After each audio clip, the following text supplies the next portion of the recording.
Hey y'all, Tracy here with Just Dig It Farms. I filmed this video about 3 weeks ago and I realized I never posted it. So today I would like to share with y'all the 3 ways I use and preserve kale. Hope y'all enjoy this video. Stripped the stem off, washed all of this kale, and it's all ready to be put up. I went ahead and harvested all of it because this is mid-June and it is in the 90s. Mid-90s, and all of the cool season vegetables start getting bitter. They start bolting and going to seed, and they get really bitter, and they start getting buggy, start getting a lot of issues with bugs. So I wanted to go ahead and get all of this kale put up before we lost it to bugs or before it got too bitter to eat. So I'm going to do 3 things with this kale today. First, I'm going to make some kale chips. And then I'm going to put a lot of this up in freezer bags and put them in the freezer in portion sizes and just pull it out, and we'll make kale and eggs, add it to some soups, just saute it with some onions and some other vegetables, and it'll be easy just to pull out an individual serving out of the freezer and do that with it throughout the summer. And then this fall and winter, I'll add more to my garden. I'll grow some more that we can eat on during the fall and winter. So this is going to get us through the summer with kale. I'm also going to take this kale right here that I didn't de-stem. I haven't taken the stems out of this, haven't worried about it at all. I just washed it really good. And I'm going to be juicing this kale and making a really good juice. To make my kale chips, I think the first secret to it is to make sure your kale is really dry. I'm gonna get kind of the bigger pieces here because that'll make some good, even kale chips. Okay, I've got my salad spinner here, and I'm just going to spin it. I'm just going to spin this to try to get as much of the moisture out of it as I can.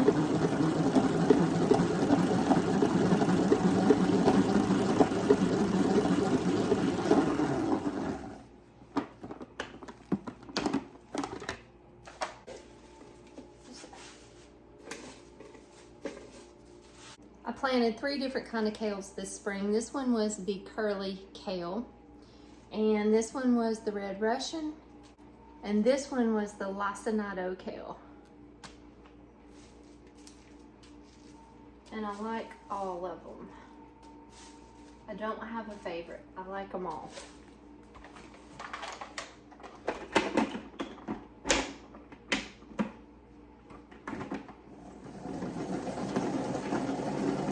I got my big bowl of kale here, and I'm just going to drizzle up them with some olive oil.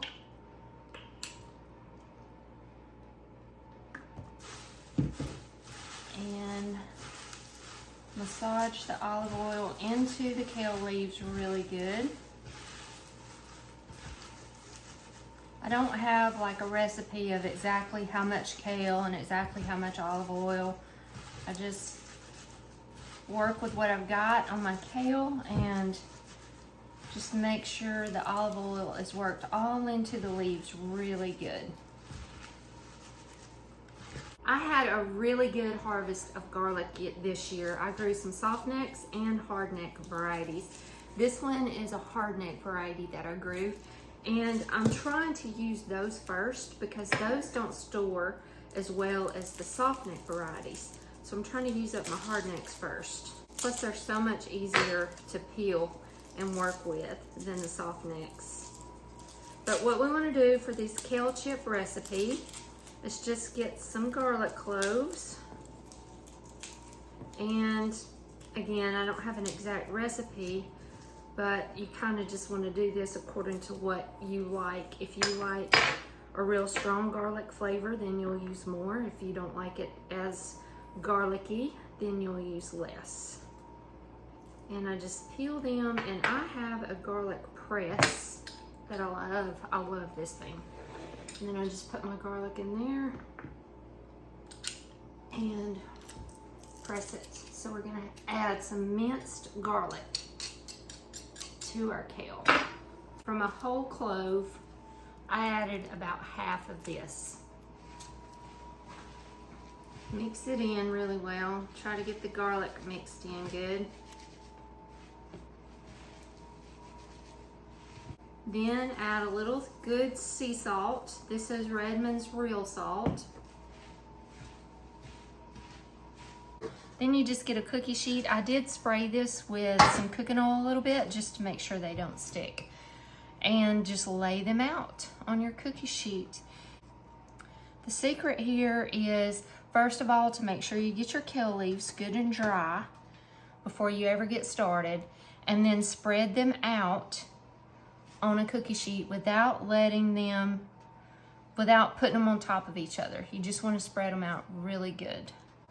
Then you just want to put them in a 350-degree preheated oven for about 10 minutes. While we're waiting on our kale chips to finish, I'm going to spin the rest of this kale out, get it dry, and then I'm going to put it in my Ziploc bags and put it up in the freezer.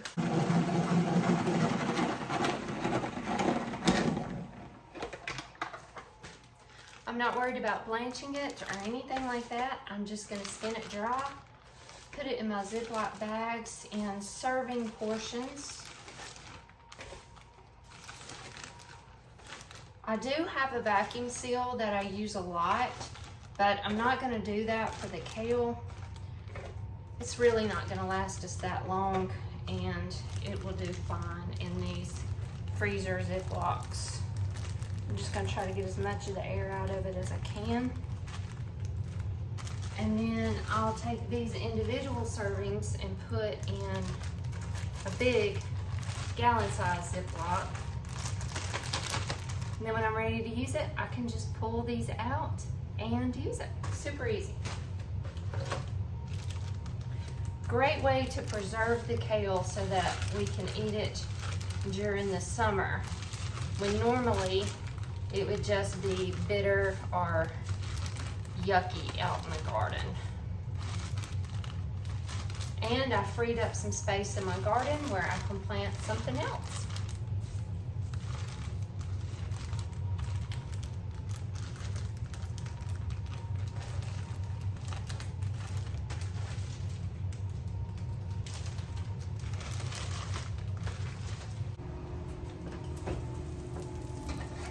It's actually been 14 minutes to get them just right and crispy without burning them. 14 minutes was perfect in my oven.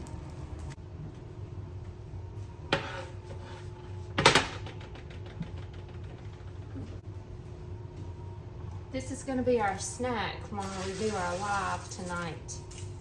If you're not joining us already, we do a live every Monday night at 7:30 p.m. Central Time. And we would love for you to join us at our farm table. We talk about gardening, farming, animals, funny stories, answer questions. It's just a great way to be able to kind of chat with y'all. So we would love for you to join us every Monday night at 7:30 p.m. Central Time. Tonight, we're going to be enjoying these delicious kale chips during our live.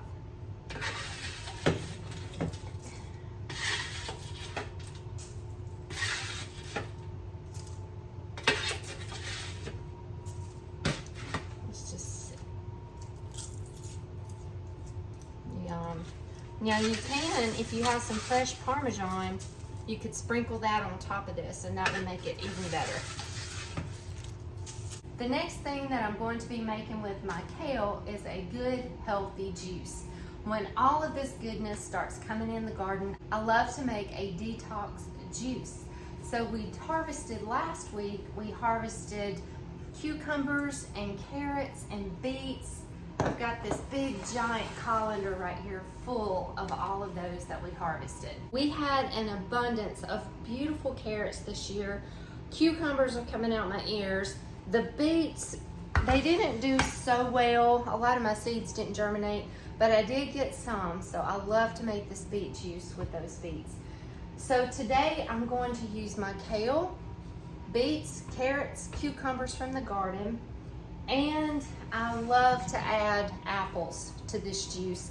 Mostly I like green apples, but I had a few red apples that were starting to get a little soft, so I wanted to go ahead and use those before they go bad.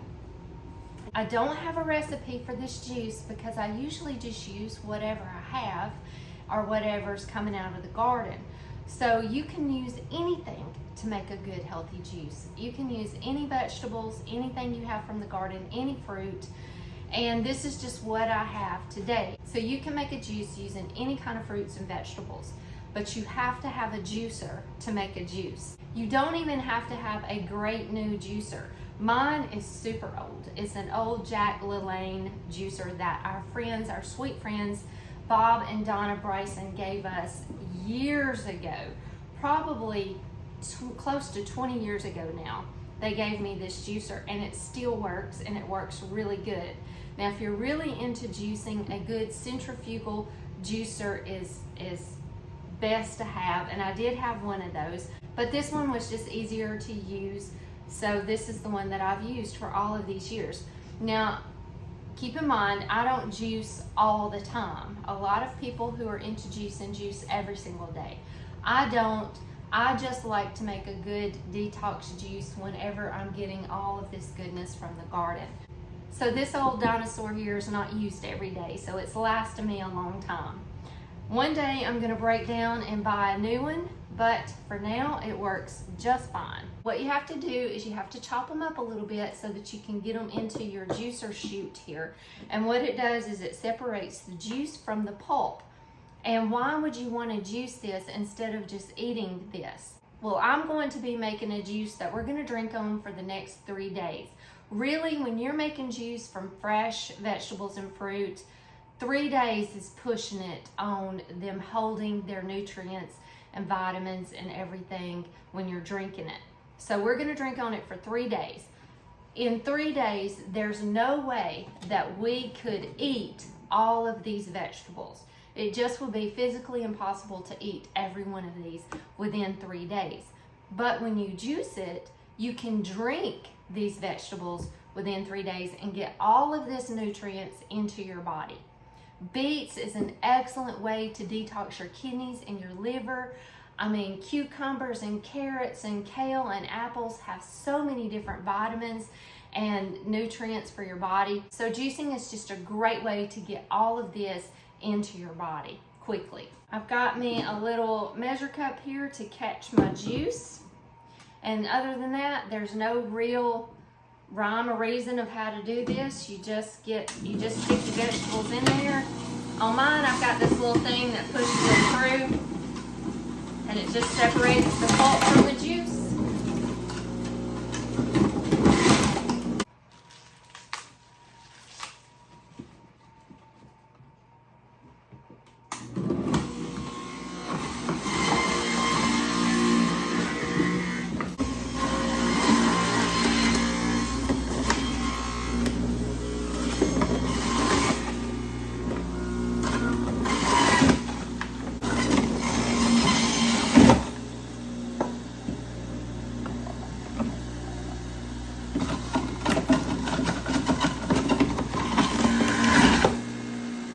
Chop up a few more, and you don't really have to do a lot of work. I don't cut the ends off or anything like that. I just cut it into chunks that will fit into my juicer chute. And like this cucumber, I just slice it where it'll fit. So there's not a whole lot of prep work. You just have to make sure you wash your vegetables good. Juicer will do all the work for you. Those are beautiful beets.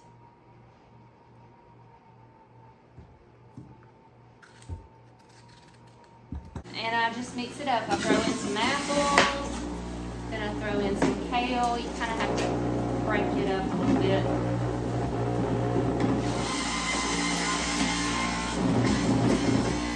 Throw in some carrots, cucumbers, beets.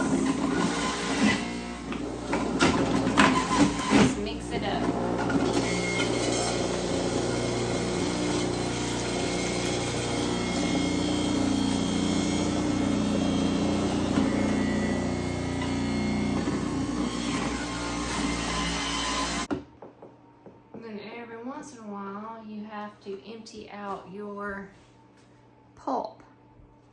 And I give all of this to our chickens. They love it. They're gonna be happy about that. And then I just pour my juice through here and strain it. And you can do this process twice so that you don't, so it's not foamy like that you see. But we don't really mind the foam so much, so I just strain it once.